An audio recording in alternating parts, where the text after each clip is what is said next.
Hello बच्चों, सभी को जय हिंद जय भारत। क्या हालचाल है भाई आप सभी के। आज के इस वीडियो में अपन चर्चा करेंगे दिल्ली पुलिस नई वैकेंसी के ऊपर। दिल्ली पुलिस की वैकेंसी से जुड़ी हुई न्यूज़ अपने सामने आ चुकी है। एसएससी ने जो अपना कैलेंडर जारी किया था उस कैलेंडर में दिल्ली पुलिस की पहले से एग्ज़ाम डेट है वो फिक्स थी। भाई एसएससी जो कैलेंडर जारी करता है उसमें दिल्ली पुलिस की एग्ज़ाम डेट फिक्स थी, लेकिन फॉर्म से जुड़ी हुई कोई जानकारी नहीं आ रही थी सामने।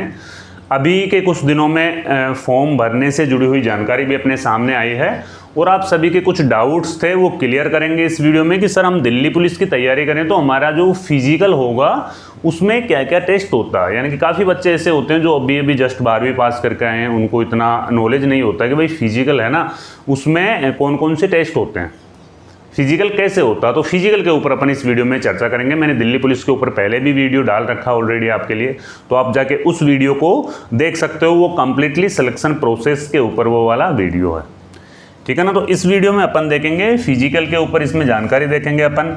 हाइट कितनी चाहिए होती है मेल कैंडिडेट्स और फीमेल कैंडिडेट्स, है ना, दोनों के लिए हाइट का क्राइटेरिया अलग होता है ना। वजन और इसके अलावा चेस्ट यानी कि सीना ये कितना चाहिए होता है ना। तो सारी तैयारी है वो किस प्रकार से आपको करनी है दिल्ली पुलिस की। और दिल्ली पुलिस की अच्छी वैकेंसी आने वाली है और अब तो विभाग के द्वारा ये भी क्लियर कर दिया गया है कि भाई दिल्ली पुलिस की जो वैकेंसी है ना वो हर साल आएगी, है ना। तो ये वैकेंसी देखना बहुत जल्दी, जो यानी कि बहुत जल्दी से जल्दी है ना वो फटाफट कंप्लीट होगी ये वैकेंसी। तो इसकी तैयारी अगर आप कर रहे हो तो अच्छे से इसकी तैयारी करो ताकि दिल्ली पुलिस में फाइनल रूप से आपका चयन हो सके। देखो दिल्ली पुलिस की वैकेंसी के फॉर्म कब से अप्लाई होंगे, तो इसके फॉर्म अप्लाई होंगे साथियों जुलाई 2025 से इसके फॉर्म भरने हैं ना वो शुरू हो जाएंगे। और फॉर्म भरने में समय कितना मिलेगा आपको, 1 माह का समय मिलेगा। जो टाइमिंग रहता है, जो डेट रहता है वो 1 माह का समय मिलेगा फॉर्म भरने के लिए, है ना। एग्जाम डेट नवंबर दिसंबर 2025 है, वो पहले से फिक्स है।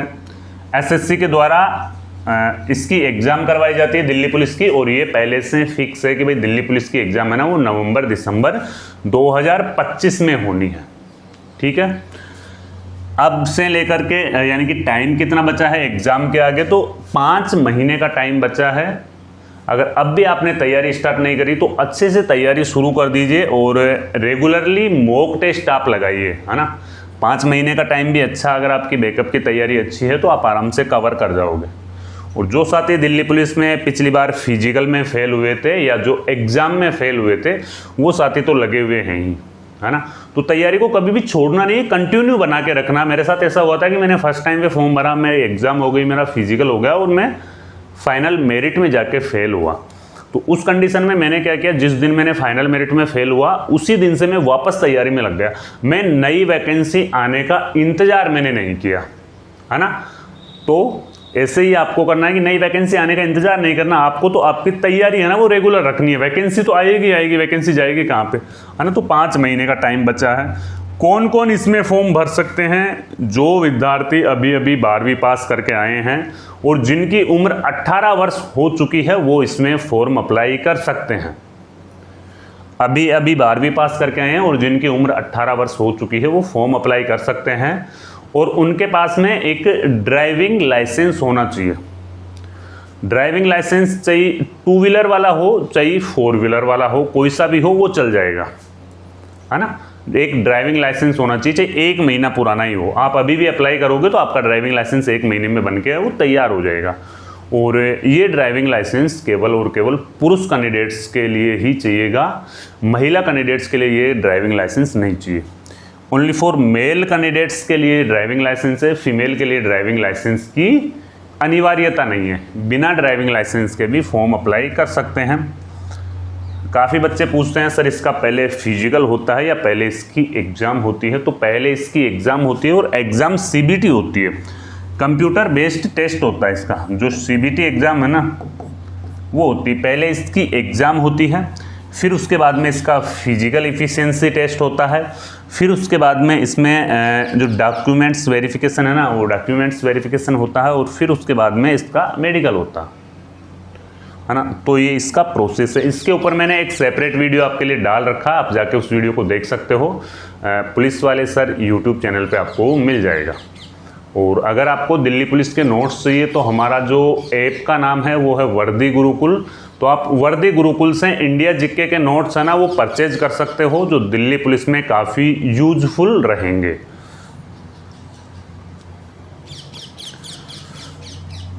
आयु का क्राइटेरिया, देखो आयु को लेकर के काफ़ी बच्चे कंफ्यूजन में रहते हैं, सर आयु का क्राइटेरिया क्या रहेगा। तो देखो आयु का क्राइटेरिया है ना वो जनरल और ईडब्ल्यूएस कैंडिडेट्स के लिए 18 वर्ष से 25 वर्ष आयु इसमें रहेगी, है ना। 18 वर्ष से 25 वर्ष इसमें आयु रहेगी जनरल और ईडब्ल्यूएस कैंडिडेट्स के लिए। ओबीसी कैंडिडेट्स के लिए 18 वर्ष से 28 वर्ष आयु रहेगी। एससी और एसटी कैंडिडेट्स के लिए 18 वर्ष से 30 वर्ष इसमें आयु रहेगी, ठीक है ना। तो ये आयु अगर आप कंप्लीट कर चुके हो, 18 वर्ष आप कंप्लीट कर चुके हो तो फॉर्म अप्लाई कर सकते हो। जनरल कैंडिडेट्स के लिए 25 ईयर्स है, ओबीसी वालों के लिए 28 ईयर है और एससी और एसटी वालों के लिए 30 ईयर है ना। तो ये मैक्सिमम आयु सीमा है और इसमें महिलाओं को एक्स्ट्रा छूट दी जाती है, वो भी फाइनल नोटिफिकेशन आएगा जब अपन बता देंगे। बाकी इससे ज़्यादा आयु का क्राइटेरिया रहता है ना वो फीमेल कैंडिडेट्स का रहता है। जरूरी दस्तावेज जिससे आप फॉर्म अप्लाई करोगे तो उसके लिए सबसे इम्पोर्टेंट तो ये है कि आपका आधार कार्ड है ना वो अपडेट होना चाहिए। अगर आधार कार्ड अपडेट नहीं है, आधार कार्ड पुराना है, तो इस कंडीशन में आपका फॉर्म है ना वो रिजेक्ट हो सकता है ना। आधार कार्ड की अनिवार्यता इसलिए, अपडेट की अनिवार्यता इसलिए कि अगर उसमें कुछ भी जैसे कि नाम या आपका सरनेम है ना, आपका नेम और सरनेम में अगर कुछ भी मिस्टेक है तो उसे सुधरवा लें, उसे अभी अपडेट करवा लें ताकि बाद में प्रॉब्लम नहीं हुए। वो सारी चीज़ें फिर बाद में आपकी एग्ज़ाम के टाइम पे भी प्रॉब्लम करती है आपको, और आपकी जो डॉक्यूमेंट्स वेरिफिकेशन होते हैं उस टाइम पे भी वो चीज़ें हैं ना वो प्रॉब्लम करती है। तो इसको अपडेट आप करवा लें आधार कार्ड को। कास्ट प्रमाण पत्र ये नवीनतम होना चाहिए। कास्ट प्रमाण पत्र एक तो होता अपना राज्य का और एक होता अपना स्टेट का। तो ये जो कास्ट प्रमाण पत्र है ये केंद्र वाला चाहिए, राज्य वाला नहीं चाहिए अपने को, क्योंकि जो दिल्ली पुलिस है वो सेंटर गवर्नमेंट के अंडर आती है और यहाँ पे जो कास्ट प्रमाण पत्र है वो सेंटर वाला चाहिएगा।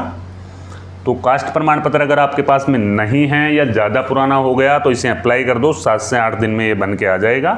और ये सेंटर वाला आपको बनवाना है। विशेष तौर पे ईडब्ल्यूएस वाले कैंडिडेट्स तो इसे नवीनतम बनवा लें, है ना। बाकी ओबीसी वाले कैंडिडेट्स भी एक बार चेक कर लें कि भाई उनके पास में कहीं स्टेट वाला हो तो वो नहीं चलेगा, वो चाहिए आपको सेंटर वाला चाहिए। हालांकि ये चीज़ें आपको डॉक्यूमेंट्स वेरिफिकेशन के टाइम पे चाहिएगी, तो आप अभी से इन पे थोड़ा सा ध्यान दे लो कि भाई हाँ कि अपने को डायरेक्टली ऑनलाइन करवाना है और 7-8 दिन में बन के अपना आ जाएगा। ड्राइविंग लाइसेंस जो 1 महीना पुराना आपके पास है तो वो चल जाएगा। और उसके अलावा अगर आपके पास में 2 व्हीलर का है या 4 व्हीलर का है वो कोई सा भी चल जाएगा। ये ज़रूरी नहीं है कि आपके पास में 1 साल पुराना ही हो या ज़्यादा पुराना ड्राइविंग लाइसेंस हो। अगर 1 मंथ पुराना है, चाहे वो 2 व्हीलर का है चाहे 4 व्हीलर का है, वो ड्राइविंग लाइसेंस आपका यहाँ पे मान्य है। और फीमेल कैंडिडेट्स के लिए ड्राइविंग लाइसेंस है ना उसकी कोई अनिवार्यता नहीं है, उनके पास में नहीं होगा तो भी वो फॉर्म अप्लाई कर सकते हैं। मूल निवास प्रमाण पत्र, जहाँ के आप मूल निवासी हो वहाँ का एक मूल निवास प्रमाण पत्र भी आपको चाहिए, है ना। मूल निवास प्रमाण पत्र भी आपके पास में होना जरूरी है, ठीक है। फिजिकल के लिए आपकी हाइट कितनी होना जरूरी है भाई। फिजिकल के लिए सबसे इंपॉर्टेंट चीज़ होती है हाइट और चेस्ट, है ना। तो हाइट कितनी होना जरूरी है महिला कैंडिडेट्स के लिए। देखो जनरल, ईडब्ल्यूएस, ओबीसी और एससी कैंडिडेट्स के जो महिलाएं हैं उनके लिए 157 सेंटीमीटर हाइट होना जरूरी है। मिनिमम जो हाइट है ना वो 157 सेंटीमीटर होना जरूरी है। और एसटी कैंडिडेट्स के लिए 155, ये है फीमेल कैंडिडेट्स की। और मेल कैंडिडेट्स के लिए देखो यहाँ पे जनरल, ईडब्ल्यूएस, ओबीसी, एससी के लिए 170 सेंटीमीटर और एसटी कैंडिडेट्स के लिए 165 सेंटीमीटर हाइट होना जरूरी है, ठीक है। ये हाइट का क्राइटेरिया हो गया। हाइट का क्राइटेरिया होने के बाद में फिर आता अपना चेस्ट यानी सीना, है ना। तो सीना देखो नॉर्मली सीना है ना वो 80 होना चाहिए और फुलाने के बाद में 85 होना चाहिए। ओनली फॉर एसटी कैंडिडेट्स को यहाँ पे सीना में छूट दी गई 76 से 80। यानी कि मिनिमम 76 होना चाहिए और फुलाने के बाद में 80 होना चाहिए, जबकि जनरल, EWS, OBC और SC कैंडिडेट्स के लिए यहाँ पे 80 to 85 चेस्ट होना ज़रूरी है ना। तो एक बार चेस्ट को आप खुद भी नाप के देख लेना।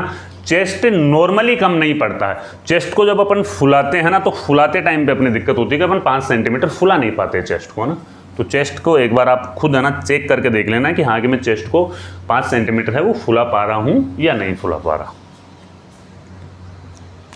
अब आ जाती है यहाँ पे रनिंग, यानी कि दौड़ आपसे कितनी करवाई जाएगी। तो महिलाओं से दौड़ यहाँ पे 1600 मीटर की करवाई जाएगी। 8 मिनट का टाइम है ना वो दिया जाएगा। 1600 मीटर रनिंग के लिए 8 मिनट का टाइम दिया जाएगा। वहीं पुरुषों से भी रनिंग 1600 मीटर ही करवाई जाएगी, लेकिन टाइम 6 मिनट का दिया जाएगा।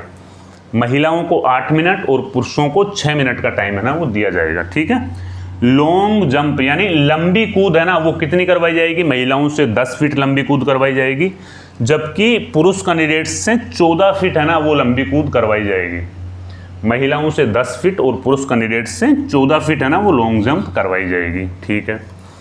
हाई जंप महिलाओं से 3 फीट करवाया जाएगा और पुरुष कैंडिडेट्स से 3.9 फीट करवाया जाएगा। 3 फीट 9 इंच है ना वो करवाया जाएगा हाई जंप यानी ऊंची कूद, है ना। तो ये इसका यानी कि ये इसका फिजिकल का क्राइटेरिया है। देखो बिल्कुल नॉर्मल साइज का फिजिकल है, इतना हार्ड फिजिकल नहीं है।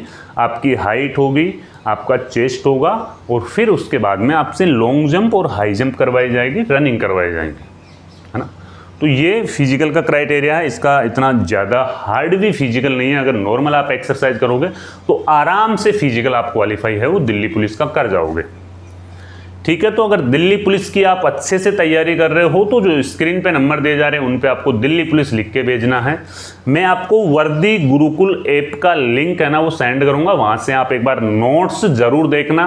फ्री वाले नोट्स आप देख लेना, अगर वो अच्छे लगे तो फिर आप नोट्स है वो परचेज कर सकते हो दिल्ली पुलिस के लिए और अपनी तैयारी को बेहतर बना सकते हो। और ये जानकारी आपको अगर अच्छी लगी हो तो अपने और दोस्तों के साथ भी इसे शेयर करो, ताकि ये वैल्यूएबल जानकारी और लोगों तक भी पहुंच सके। जय हिंद, जय भारत।